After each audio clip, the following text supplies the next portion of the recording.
ওই যে Kim Jong উনকে দেখেন, চিনেন? কিম জং উনকে চিনেন? কোথাকার প্রেসিডেন্ট? তার দেশের মানুষ খাবার খেতে পারে না, আর সে মিসাইল বানায় বসে বসে। আর আমেরিকা পশ্চিমা থেকে ভয় দেখায়, ভয় দেখায় না? দেখেছেন? ওর ওই উত্তর কোরিয়া হামলা চালাতে হলে 100 বার চিন্তা করতে হবে পশ্চিমাদেরকে।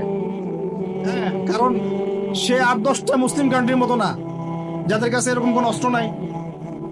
কথা বুঝতে পারছেন? ওকে অত সহজে কিন্তু কেউ আক্রমণ করবে না। তারপরেও আবার চায়নার সাথে ওর বন্ধুত্ব আছে, রাশিয়ার সাথে ওর বন্ধুত্ব আছে। ঠিক আছে, এরা একটা অ্যালায়েন্স, এটাকে জিও পলিটিক্যাল ভাষা ওদের অ্যালায়েন্স বলে। তো ওরা শক্তিশালী হলো কিভাবে? শুধুমাত্র ফাইন্যান্স দিয়ে না, এখানে পলিটিক্যাল ভিত্তি শক্ত, অস্ত্র শস্ত্র তাদের আছে। এখন বহির্বিশ্বের শত্রুরা ওদের দিকে চোখ তুলতে পারছে না, এত সহজ না। তো দেখেন, আমাদের পিছিয়ে পড়ার এগুলো কারণ আছে। মুসলিম কান্ট্রিগুলোর দিকে তাকায় দেখেন, কয়টা মুসলিম কান্ট্রি এইসব ক্ষেত্রে স্বয়ংসম্পূর্ণ? কয়টা কান্ট্রি দেখবেন? হ্যাঁ, বিশ্বকাপ আয়োজন করে বেড়াচ্ছে, বিশ্বকাপ ফুটবল আয়োজন করে বেড়াচ্ছে, পাশে ইয়েমেন সিরিয়ার মানুষ খেয়ে না খেয়ে মরে যায়, দেখার সুযোগ নেই।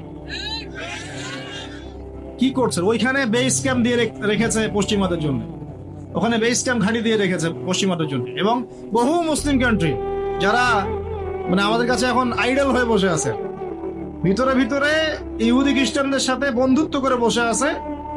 তারা উঠতে বললে ওঠে, তারা বসতে বললে বসে, ওদের ইশারায় কাজ করে কিনা? জিও পলিটিক্যাল ভিত্তি দুর্বল, ইকোনমিক ভিত্তি দুর্বল, ফাইন্যান্স দুর্বল, আর আমরা আধ্যাত্মিকত্ব তো দুর্বলই। তো সব মিলিয়ে এই যে 100 বছরে আমরা পিছিয়ে পড়লাম, এখানে 100টা কারণ খুঁজে বের করা যাবে, এত কারণ বলার সময় নেই। এখন প্রসঙ্গে আসেন, এভাবেই কি চলতে থাকবে না উত্তরণের কোনো পথ আছে? আমরা কি চাই যে আমরা সে আবার ওই ইসলামের সোনালী যুগে ফিরতে পারি? এটা কিন্তু রেভলিউশন হচ্ছে, ইসলামের দিকে মানুষ আসছে। যত আক্রমণ হচ্ছে ইসলামের দিকে, তত বেশি মানুষ ইসলাম কবুল করছে, আলহামদুলিল্লাহ। আর আমরা পিছিয়ে পড়ছি। এই যে আমরা যে গরু খাওয়া মুসলিম হয়েছি, আমরা যে জুমার দিন নামাজ পড়া মুসলিম হয়েছি, আমরা মুসলিম পরিবারে জন্মগ্রহণ করে আব্দুর রহমান আব্দুর রহিম নাম নিয়ে বসে আছি, কিন্তু আসলে রহমানের বান্দার বৈশিষ্ট্য কি আমি জানি না। আল্লাহ পাক আমাদেরকে হেফাজত করুন, আমিন। হতাশ হব না আমরা, ইনশাআল্লাহ। খালি একবার যদি তওবা করে ফিরে আসি, আল্লাহ পাক দুনিয়াও দিবে ইনশাআল্লাহ, আখিরাতও দিবে ইনশাআল্লাহ।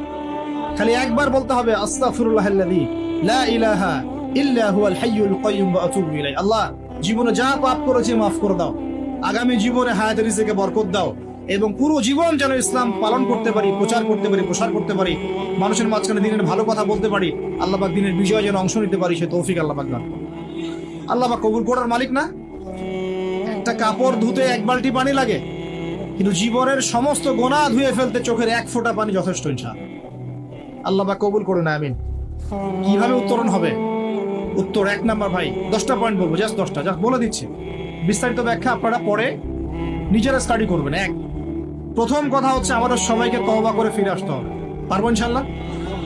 আল্লাহ পাক বলেন, তুবু ইলাল্লাহি জামিআন আইয়ুহাল মুমিনুন। হে মুমিনগণ, তোমরা একসাথে ঐক্যবদ্ধভাবে আল্লাহর কাছে তওবা করো, আল্লাহ তোমাদেরকে সফল করবে ইনশাআল্লাহ। আমরা তওবা করি, বলি আস্তাগফিরুল্লাহ আল্লাযী লা ইলাহা ইল্লা হুয়াল হাইয়ুল কাইয়্যুম ওয়া আতুবু ইলাইহি। আমরা আল্লাহর কাছে তওবা করছি, আমরা সারা জীবন যে পাপ করেছি আল্লাহ পাক যেন মাফ করে দেন, এবং আমাদের নেক হায়াতে যেন আল্লাহ পাক বরকত দান করেন, এবং আমাদেরকে পুরো জীবন যেন ইসলাম পালন করার তৌফিক দান করেন। মধ্যমপন্থী হবেন, চরমপন্থী হবেন না, ইসলামের নামে কোনো সন্ত্রাসী কর্মকাণ্ডে যাবেন না, আবার শৈথিলতাবাদী হবেন না, গোলালো মার্কা মানে সব তরকারিতে গা ভাসিয়ে দিবেন না। মধ্যমপন্থী থাকবেন, ইনশাআল্লাহ দেখবেন ইসলামের বিজয় হবে ইনশাআল্লাহ। আল্লাহ পাক তৌফিক এনায়েত করুন। 1 নাম্বার কাজ, তওবা করে ফিরে আসা। 2 নাম্বার, আমাদের সবাইকে দিনের জ্ঞান চর্চা করতে হবে। রাজি আছি ইনশাআল্লাহ?